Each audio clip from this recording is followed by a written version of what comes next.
Our next guest was out at Ravens training camp last week, now with NFL Network and ESPN. It's always a pleasure for us to welcome back Steve Wyche to the program. Steve, it's Glenn in Baltimore. It's always great to catch up with you. Thank you for taking a couple of minutes for us. Did you know which team Christian Kirk currently plays for? I did. You're Steve Wyche. We can't get any of these past. He's with the 49ers. He is with the 49ers. I did not know that answer. I didn't do so well on this game this morning. We did the Charles Barkley who he play for game, and I did about as well as Chuck does. It was a really rough show. Steve, obviously whenever you're, the conversation, the preseason conversation surrounding the Ravens is about what's new, right? Like it's about Jesse Minter, it's about Declan Doyle, it's about all the coaching staff changes. It's interesting to me because, like, around the league, the concept seems to be, well, hey, they're, it's either they or the Bills are the betting favorites in the AFC. It seems to be Lamar Jackson's still there. It seems to be that most everyone expects it to just be sort of the continued, this is the Ravens, but is there a greater question? Is there something that Jesse Minter has to prove, Declan Doyle has to prove that, like, they're not going to screw this up or there's not going to be at least like a learning curve in the first year? Yeah, I mean, I think that's with any new coaching staff. And by the way, the Denver Broncos are probably the team to beat in the AFC. They are loaded, and getting Jalen Waddle is a whole other dimension. But yeah, when it comes back to the Ravens, anytime you have a new coaching staff, there's a whole level of communication. There's a whole level of teaching, and then on the player side, there's a whole level of buy-in. And that's when I was there, that's what Derrick Henry was telling me, is that it's not just Jesse Minter, it's not just Declan Doyle, it's Anthony Weaver, some familiar faces. And the way that they're communicating and teaching to the position groups, to their side of the ball as coordinators, and to the team as a whole, that is a significant thing that's got those players believing. And that is huge, because not every time a player is going to believe, even though a new coach can come in with incredible credentials, as a coordinator, they might not be able to communicate a certain way for that particular locker room, whereas it worked in the previous locker room he worked at. And that does not seem to be the case with the Ravens. They seem to be all on board in terms of player buy-in with this new staff. Steve, is there, do you expect things to be significantly different? This is still someone in Jesse Minter who worked under John Harbaugh and Jim Harbaugh. It's a defensive coordinator who's very much everything about him is he's a Raven, and Anthony Weaver. Do you expect it to be significantly different? Like they're going to do things, or is it kind of going to be mostly what we know of the Baltimore Ravens and kind of like the Ravens way, if you will? I think it'll be more of the Ravens way with some differences. Jesse Minter wants to put a stamp on things. Declan Doyle is somebody who you've heard for a couple of years behind circles is going to be a superstar. But we'll see what tweaks are going to be made. I mean, you're already seeing some of the simple things, but it's kind of the catch strategy change in the NFL as the quarterback getting under center more. It sets up the play action. It does things, differently for the offensive line protections. So we're hearing that, but how is that actually going to look? I think defensively it's going to look very similar to what we've seen. As we know, Jesse Minter was there. The defensive line, Jesse Minter has found ways wherever he goes to have a singular pass rusher from the edge do well, but also a singular pass rusher from the interior do well. So those are things, especially if Nnamdi Madubuike can come back healthy and perform, and Calais Campbell's got something left, to perform, that could be huge. And Kyle Hamilton, for as great as he's been, man, you look at that guy, he's played that star position under Jesse Minter, and they've been dynamic. So a lot of the similar principles, again, with Anthony Weaver coaching it on that side, but there will be some tweaks. We're chatting with Steve Wyche, NFL Network, ESPN, here on GCR. Steve, I think that one of the questions you bring up Jesse Minter and what he's done defensively, is the presence of Jesse Minter alone, and then maybe combined with, obviously, the arrival of Trey Hendrickson, is Jesse Minter's pixie dust and Trey Hendrickson enough to completely fix this Ravens defense, which was at best a middling unit a year ago? I mean, it's going to help. I mean, Trey Hendrickson's a dynamic player who's shown that when he's healthy, he's consistently been able to do it. And again, Jesse Minter, I live in LA. I've seen what he's done with the Chargers. I saw what he did before that. He's the real deal. But no, there's other things they've got to fix. I mean, they've got to see if they can get Mike Green going.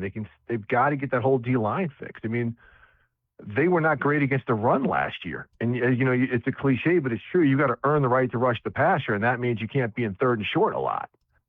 So there's that part. So I think, again, it's a connectivity we're talking about with player, coach, player, the buy-in and the execution, along with durability. I mean, that's a 17-game season, but I think if they're on the same page early on, this defense could be significantly improved, because what we saw last year just simply wasn't a Ravens defense. With what their leading sack guy had 4.5, they had 30 for the season. That was, I believe, 30th best in the NFL. If you want to say 30th worst, that's not what we're used to. And I do think that's one of the reasons why Jesse Minter's the head coach there.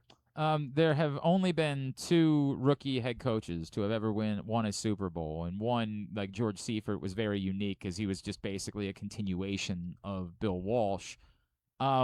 It's also been a really long time since anyone's done it. Is there reason to believe that the Ravens are unique enough that history isn't relevant for them coming into the season, or is it really too much to ask of a rookie head coach to immediately be able to win a Super Bowl? That's a great question. I don't know if it's too much to ask, because, he's not taking over. A lot of rookie coaches take over bad teams. Right.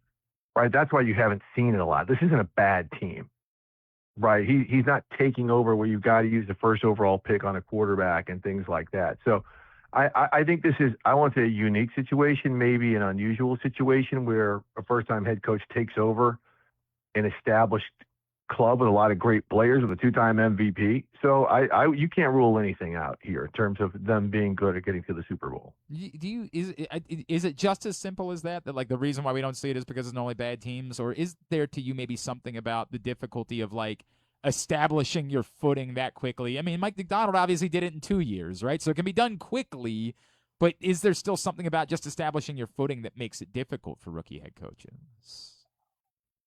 I mean, I'm sure that that's something to it, but again, a lot of it just depends on your locker room. Yeah. If you've got veteran guys, when I say veteran guys, not just experienced guys, right? But you've got leaders. Like the day I was there, you saw something. So they went through a pretty intense practice, and a lot of the third and fourth teamers didn't get reps. So the coaching staff said, okay, third and fourth teamers, you guys have to do some extra conditioning after practice. And Derrick Henry and Kyle Hamilton and those guys are like, no, we're not fractioning this off. Everybody's going to do extra conditioning. Okay, those are veteran leaders saying, hey, we are one team. We're doing it one way, one voice, one heartbeat, right? And that's a locker room. That's going to show, hey, we've got the coaches back in case there are things that might slip through the cracks because of that head coaching inexperience. And so, again, I think that's why it's that situation. A lot of factors have to fall into place.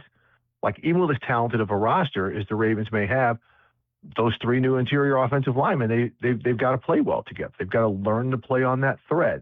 The wide receivers, someone else has to emerge besides Zay Flowers. Yep. They've got to have continued threats, because in today's game in the NFL, you've got to hit explosive plays, you've got to stay healthy, and you've got to be able to get not just a 3rd and 1, but the 4th and 1, but the way teams are going for it on 4th down now. You brought that up. I spent a lot of this offseason, Steve, talking about how while I like a lot of the Ravens' young receivers, and everybody knows Jacoby Lane is turning heads during training camp, it is odd to me that a team that, fired a head coach because they want to win Super Bowls is really going into the season with so few knowns in the pass-catching department, right? Like, Zay's a known, and they paid him, and that makes sense. Rashad Bateman, I guess we're calling a known, but he only had 200 yards a year ago. Mark Andrews is a known who's coming off his worst season.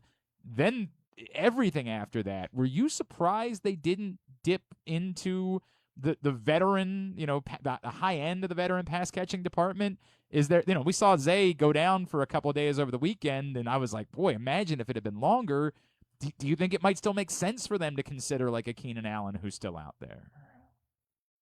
Yes. Yes, Yeah. absolutely. I thought they would be in on the Stephon Diggs bidding. I think that they're that close as to where if they get somebody like a Stephon Diggs or a Keenan Allen, who at least will get defensive coordinators to say, we've got to also plan for this guy instead of planning for Derrick Henry. Like right now, okay, Derrick Henry and Lamar. Okay, you always got a game plan for them. But if you've got that third option, that helps. Yeah. It really does. I mean, you look at, some teams like the Lions where they've got multiple tight ends and multiple wide receiving threats. That opens up the field for Jamar Gibbs, right? So that I was very surprised that they didn't add to it. Not saying that they can't or they won't, and they want to see what they have. But in today's NFL, it is about a guy who can take a 6-yard catch and turn it into a 60-yard play. Sure. It is about explosive plays from time to time. It's about geometry and angles and things like that. And you got to have multiple threats besides Zay Flowers to get that done. Obviously, they're hoping some of these young guys can be that, but hope is what it is, and the Ravens have had a lot of guys over the years that they had hoped would be that didn't prove to be. Steve, how do we talk? Look, don't discount that though. I mean, you can coach guys up. I live out in LA and I see the Rams. I've seen them do it, Puka Nacua and Cooper Kupp. I mean, it can happen. Sure, it can happen. So don't just discount that. The Lamar Jackson conversation, I do not care that Lamar Jackson was 69th on the end. And with all due respect to everything you guys do with the NFL media, I have no anger towards it whatsoever just because I'm over all of this stuff. I don't really care about the narratives related to Lamar Jackson because the only Lamar Jackson narrative that matters is he going to win a Super Bowl or not? Like, he's a Hall of Famer. He's one of the greatest players of all time. It's just, will he win a Super Bowl or not? That's it. But there is the other part of this, which is that everyone knows that he and the team needed to get an extension done before this year, and they didn't. And it's an eerily similar story, or it starts to feel that way, with the caveat being he's now 2 seasons away from true free agency, and maybe the Ravens having to think about this next year if they haven't gotten an extension done. What do you make of this situation, of this happening again? There is no reason for us to think that Lamar wants to be anywhere other than Baltimore, but then there's the flip side, which is then why isn't he under contract to remain in Baltimore? I mean, has anybody set a deadline that they've got to get it done during training camp or before week 1? No. Yeah, I mean, they can get it done at some point during the season. Yeah, I wouldn't panic right now. I don't think this is like a Baker Mayfield self-imposed, hey, I want to get it done by this date or else.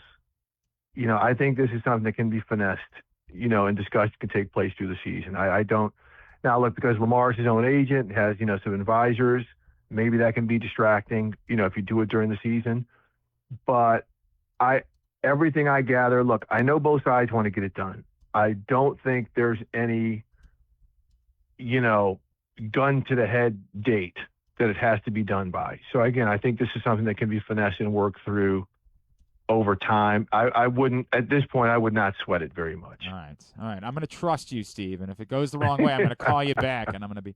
There you go. I know, Steve, you are always around the Hall of Fame, and you're a selector as well. We are one. I'm not. Oh, you're not a selector. Not I apologize. I'm not. I don't know why I thought you were a selector, but I know you cover the Hall of Fame every year.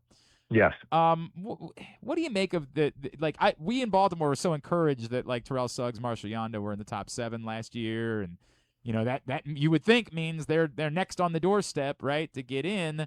But then you look at this insanely loaded class coming in this year, and if you said to me, hey, year 1, Rob Gronkowski, Ben Roethlisberger, Adrian Peterson, are any of them not? I mean, to me, I don't know how you'd even have a conversation.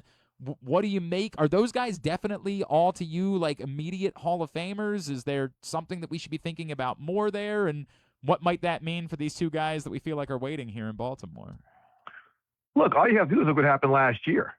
I mean, did there seem like anything more of a slam dunk than Bill Belichick getting in on the first ballot Hall of Fame, and he didn't? Yeah. I mean, so look, there's selectors who put a lot of thought into this. They've got the rationale. There is a new voting process where guys cancel each other out and things like this. So, look, on paper and everything else, you would think Rob Gronkowski and Adrian Peterson for sure would be first ballot Hall of Famers, right? But you just don't know, right? I would think that Marshall Yanda and Terrell Suggs, being so close, are right there on the cusp. But there's other people. I mean, is Belichick going to get in and take one of those spots? Could there be, another one? Could Robert Kraft or Mike Holmgren get in and take one of those spots? You just don't know how it's going to roll. But you look at the next couple first-year eligibles, 28. I think you got J.J. Watt and Tom Brady. Yeah. It's insane. I mean, we can go ahead and start sizing them up right now. Yeah, no doubt. There's no not going to be any conversation. dispute. It's interesting because So you said the two. You didn't say Roethlisberger. Is that are you thinking that they might penalize Ben Roethlisberger? Because to me, like, I can't imagine, just from a football perspective, Ben Roethlisberger being anything other than a first ballot Hall of Famer. But we all know that there's more to that story. Are you thinking that they might make him wait because of that? no, I don't think that has. Okay. Well, I mean, it might be again. I'm not in the room. I don't know what discussions, but I mean, you might just say like, okay, is Ben, when you think of first ballot guys, is he in the same conversation as a Joe Montana or Dan Marino? Like, to some people, absolutely. But to other, I mean, it used to be the 2 Super Bowls was the criteria, but Eli's not in yet, right? So, you know, Philip Rivers is well, he can't anymore. He changed his eligibility date when he came back to play. Reset the clock. But you know, it's going to be interesting to see if they consider. Like, I think Ben Roethlisberger, Hall of Famer. Is he a first ballot guy? I don't know what goes into the thinking and the criteria, because again, there was no bigger slam dunk to me than Bill Belichick. Right. But then you see this year's class, and you're like, well, okay, like, that's a pretty awesome class. Yeah, there's no doubt. Pretty spectacular group. So again, with the rules being changed, voting rules a couple of years ago, and we're seeing smaller classes now. You can't say anything. And again, of those guys eligible, I would think that Gronk and Adrian Peterson would be the 2 leaders in the clubhouse for first ballot guys. Steve, what's next for you, sir? What's next for me? Well, I'm going to be in studio on the Insiders tonight. We'll be talking a couple of things going on in training camp right now, and I'm waiting to see what's next for me with this new merger with ESPN. Yeah, right. It could be anywhere. There's a few balls in the air. Yeah, so we're waiting. We're waiting to find out our schedules and assignments and things like that. But I'm excited about the future. I'm pumped up. And hopefully I'll see you down in Baltimore pretty soon, because I think that's going to be a fun team to watch. At Wyche89 is how you follow him on Twitter, where you see that picture of him and Baldy with Lamar Jackson right there. NFL Network, ESPN. Steve Wyche, always appreciate you, man. Thanks for spending the time with us. Thank you, man. Take care. Steve Wyche with us here on GCR Talking Ravens.